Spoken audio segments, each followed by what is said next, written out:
Welcome viewer, I am Murugan S. This video tutorial describes, remove Teams chat widgets from Taskbar Windows 11. First step is right-click Start button, click Task Manager.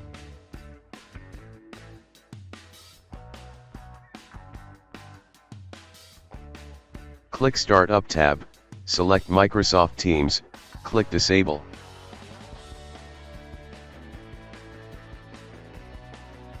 Second step is click Start, Settings, click Personalization, click Taskbar.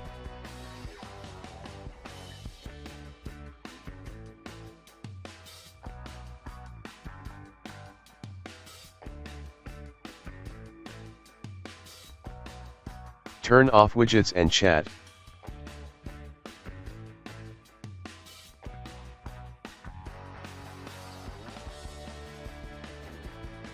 I hope this video tutorial helps to you. Please like, share and don't forget to subscribe my channel. Thank you very much. See you next video.